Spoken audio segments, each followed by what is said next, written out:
Oke, salam kasih bagi teman semua. Jumpa lagi dengan saya, Pascal Penteratan di Abang.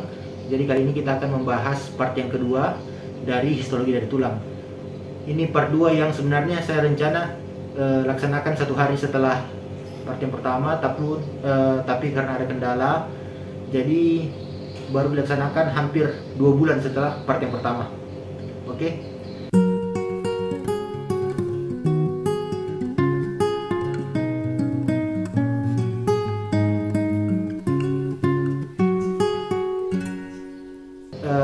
Di part histologi yang kedua ini kita akan membahas tentang osteogenesis atau proses pembentukan tulang. Kita akan membahas pertumbuhan, remodeling, serta perbaikan tulang. Kemudian kita akan belajar juga tentang peran metabolik dari tulang. Nah, ini adalah proses perkembangan osteon. Bagaimana osteon itu terbentuk. Jadi ketika ada matriks tulang yang tua, maka ada osteoklas yang berfungsi untuk resorpsi. Jadi dia memakan matriks tulang yang tua. Ini dia berbentuk kerucut masuk ke dalam matriks tulang yang tua, tetapi di belakangnya dia sudah ada ikut berbagai berjumlah besar osteoblas yang siap untuk ketika dia sudah makan, osteoblas yang akan isi kembali atau dia akan melakukan deposisi. Nah, osteoblas berfungsi untuk deposisi tulang, dia menghasilkan osteoid. Nah, ketika osteoblas terperangkap dengan osteoidnya sendiri, maka dia berubah menjadi osteosit yang ini. Simple. Nah, kemudian ketika dia masuk ke dalam matriks tulang yang tua, osteoklas ini dia menyisakan berbagai jaringan ini yang seperti terowongan kecil. Nah, itu yang nanti yang akan diisi oleh kapiler atau pembuluh darah. Nah, di sini juga kita lihat ada sel mesenkim yang ikut. Di belakang sel mesenkim ini akan berubah menjadi osteoblas. Osteoblas menghasilkan osteoid osteoblas akan terperangkap oleh osteoidnya sendiri menjadi osteosit. Nah, ini proses osteogenesis. Jadi osteogenesis atau proses pembentukan tulang kita terbagi menjadi dua. Jadi misalnya salah satu tulang dia mempunyai satu proses osteogenesis atau ossifikasi. Jadi osteogenesis berlangsung melalui satu dari dua cara yang ada ini. Jadi dia salah satunya tidak bisa berlangsung secara dua-dua, tapi harus satu. Jadi ada pertama ossifikasi intramembranosa, kemudian ossifikasi endokondral. Kalau ossifikasi intramembranosa ini sering terjadi pada tulang-tulang pipi. Saya beri contoh di sini adalah calvaria. Kemudian endokondral, dia itu sering terjadi pada tulang-tulang panjang atau tulang-tulang pendek. Ini dia mempunyai diafisis, metafisis, dan epifisis. Di epifisis ini ada kartilago hialin atau tulang rawan hialin yang nanti akan memberikan pertumbuhan bagi tulang. Saya sedikit bahas di sini. Kalau ossifikasi intramembranosa seperti proses yang tadi, di mana dari osteoprogenitor atau mesenkim dia berubah menjadi osteoblas. Osteoblas menghasilkan osteoid. Nah, kemudian osteoblas yang terperangkap oleh osteoidnya sendiri berubah menjadi osteosit. Itulah yang dinamakan dengan proses intramembranosa. Di sini contohnya calvaria. Biasanya proses pertumbuhan itu lebih kuat pada ini. Ada tabula eksterna, kemudian ada tabula interna. Tabula eksterna dan tabula interna. Kemudian di tengahnya dia menyisakan jaringan yang spongios. Sehingga kita sebut dengan kalau di calvaria namanya diplo. Nah, kalau proses ossifikasi endokondral dia itu akan berlangsung sampai usia sekitar 20 tahun. Jadi dia ketika orang masih punya lempeng epifisis, maka dia masih bisa bertambah tinggi badannya atau panjang ekstremitasnya. Nah, biasanya pada usia sekitar 20 tahun, kadang lebih, kadang kurang. Jadi intinya ketika dia masih ada, kita masih dapat bertambah tinggi. Kemudian karena adanya ini biasanya saat kita lakukan foto tulang, itu biasa orang awam kira ada patah. Mereka kira ada patah, padahal itu adalah lempeng pertumbuhan tulang. Kemudian karena ada seperti ini juga, jadi kita bisa orang-orang forensik atau kedokteran mediko-legal, mereka biasa menilai tulang ini punyanya orang dewasa atau anak-anak tergantung dari adanya ini lempeng epifisis ini. Nah, sekarang saya akan bahas mengenai ossifikasi intramembranosa. Jadi kalau ossifikasi intramembranosa, dia pertama di sini kita lihat dia mempunyai pusat ossifikasi atau center ossifikasi di sini, di mana sel mesenkim itu akan berubah menjadi osteoblast, tertumpuk pada satu titik yang kita sebut dengan pusat osifikasi. Kemudian ketika dia di situ, dia akan menghasilkan osteoid. Osteoid terbentuk, kemudian osteoid ini bisa menangkap atau osteoblast ini terperangkap oleh produk osteoidnya sendiri sehingga dia menjadi osteosit. Ini. Nah, osteoid dia akan mengalami kalsifikasi dengan penumpukan kalsium hidroksiapatit. Nah, ketika seperti ini, maka akan terbentuk seperti ini, di mana akan terdapat anyaman tulang atau tulang anyaman atau woven bone, di mana tulang primer ini di sini dia akan sudah dikelilingi oleh periosteum. Sudah masuk juga pembuluh darah. Kemudian selanjutnya di bagian tepi dia sudah akan berubah menjadi compact bone atau tulang lamelar yang lebih padat. Kemudian di tengah akan menjadi spongious bone atau lamela atau trabecula tulang. Nah, ini adalah proses osifikasi endokondral. Nah, kalau proses osifikasi endokondral, dia ini untuk tulang panjang seperti tadi. Sesudah itu, di sini kita mengambil contoh tulang. Ini tulang apa? Ini adalah tulang humerus. Jadi di sini kita lihat ada cartilago hyalin. Dia punya perikondrium. Kemudian di tahap yang selanjutnya, di sini akan terbentuk kerak tulang atau kerah tulang. Di sini ada di bagian diafisis, di sini akan terbentuk kerah tulang. Ini yang disebut dengan periosteal bone collar. Selanjutnya kita lihat di sini. Di sini sudah ada yang namanya pusat osifikasi primer yang ini. Kemudian yang selanjutnya dia akan membentuk di sini proses osifikasi sekunder. Ini pusat osifikasi sekunder. Nah, ini yang nanti akan berlanjut menjadi lempeng epifisis. Kemudian akan mengalami osifikasi ketika sudah lebih dari 20 tahun. Nah, untuk prosesnya bagaimana? Kita lihat di sini. Yang pertama ada zona istirahat, atau di mana di sini kita lihat zona istirahat. Di sini kondrosit atau sel tulang rawan hyalin itu dia masih tipikal, masih sesuai bentuk aslinya bagaimana kondrosit seharusnya. Kemudian tahap selanjutnya dia mengalami proliferasi, jadi dia membelah ke arah episentral. Jadi dia membelah ke arah atas. Misalnya ini tulang yang ini, dia akan membelah dari sini, bukan membelah ke dalam tapi dia membelah keluar supaya untuk menyebabkan perpanjangan tulang. Dia akan mengalami proliferasi. Nah, pada proliferasi ini dia akan makin panjang. Kemudian ini zona di mana dia mengalami hipertrofi. Jadi kondrosit dia mengalami hipertrofi, membesar, jadi makin panjang lagi. Kemudian sitoplasmanya juga membesar, dia menimbun glikogen. Ketika dia menimbun glikogen, di situ dia akan lanjut ke tahap ini, zona kalsifikasi tulang rawan. Di situ dia akan mengalami kondrosit, akan mengalami apoptosis atau kematian sel yang terprogram.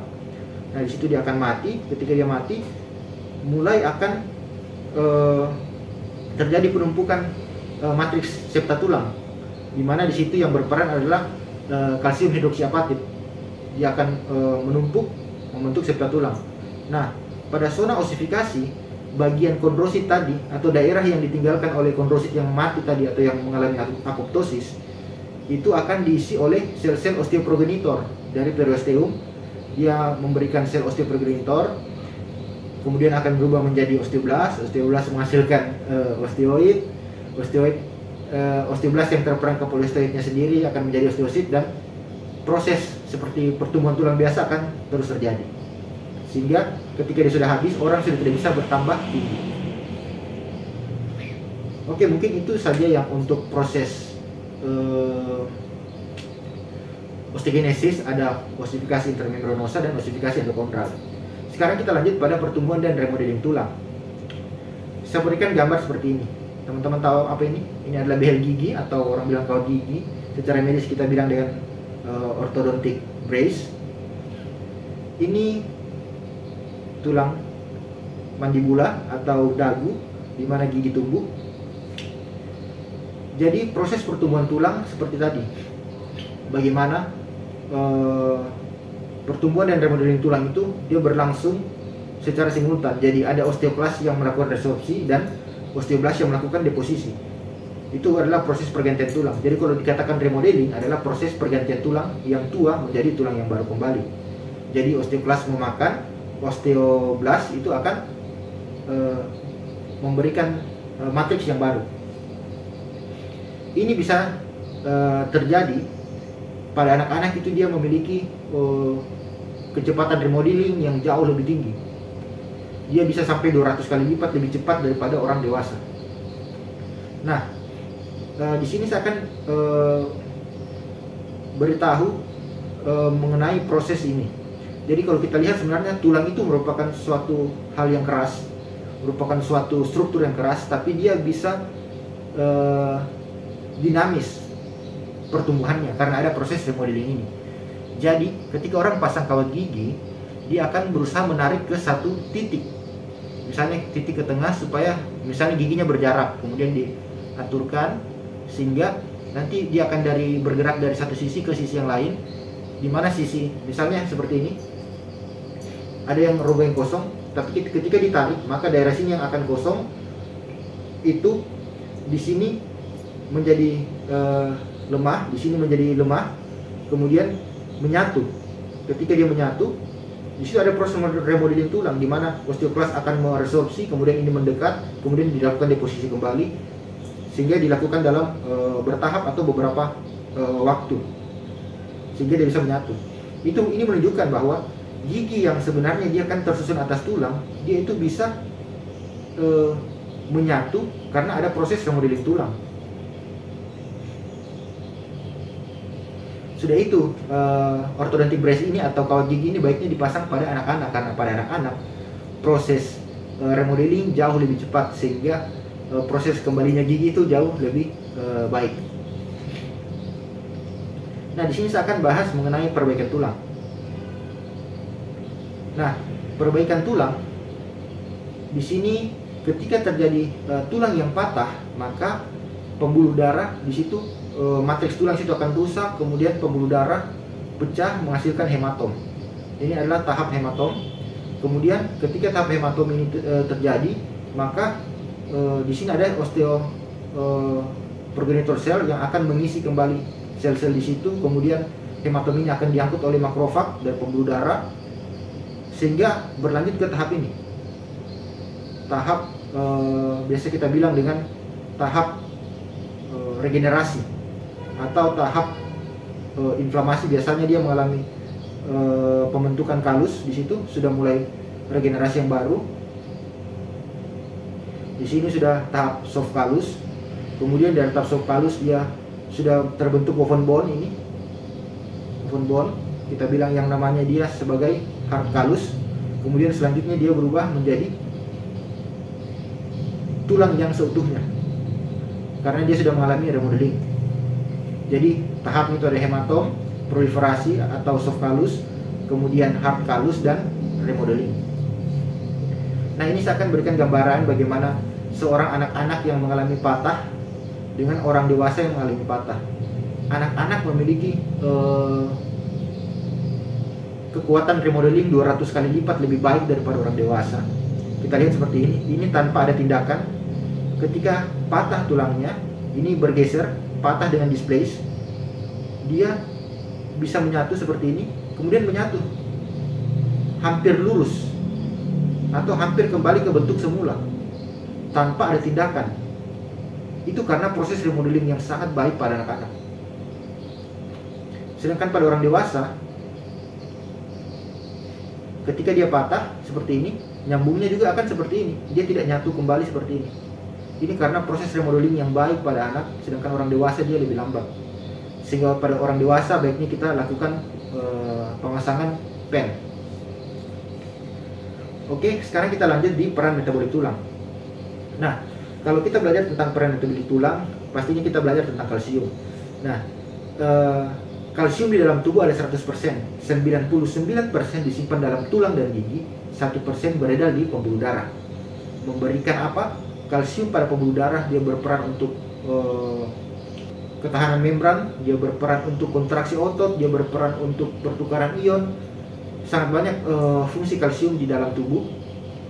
Slide yang kali ini peran metabolik tulang, di mana di sini ada mekanisme homeostasis, bagaimana mempertahankan kadar kalsium di dalam darah yang 1% tadi itu. Misalnya, ketika kalsium itu tinggi, berada di atas set point, maka dia akan memberikan negatif feedback ke tiroid. Tiroid akan menghasilkan kalsitonin. Kalsitonin akan menyebabkan penurunan kalsium di dalam darah. Bagaimana prosesnya? Jadi kalsitonin dia berfungsi untuk menghambat osteoklas. Jadi seperti ini. Osteoklas dia melakukan reabsorpsi. Ketika dia melakukan reabsorpsi tulang, maka kalsium dari dalam tulang pindah ke darah, maka di darah akan meningkat. Kalau dia terhambat fungsinya, maka kalsium di dalam darah itu akan berkurang. Nah, kalsitonin dia berfungsi untuk menghambat kerja osteoklas, sehingga akan menurunkan kadar kalsium di dalam darah. Berbanding terbalik dengan ketika kadar kalsium dalam darah turun, maka kalsium itu akan memberikan positif feedback. Dia akan memberitahu kepada, di sini ada hormon paratiroid gland untuk menghasilkan hormon paratiroid atau PTH hormon.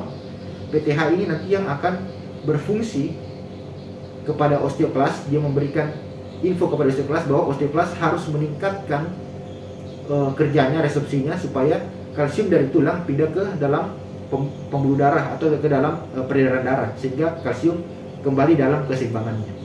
Jadi intinya kalsitonin menghambat osteoklas sehingga menurunkan kadar kalsium dalam darah, sedangkan paratiroid hormon dia berfungsi untuk mempercepat atau menstimulus osteoklas sehingga meningkatkan kadar kalsium dalam darah.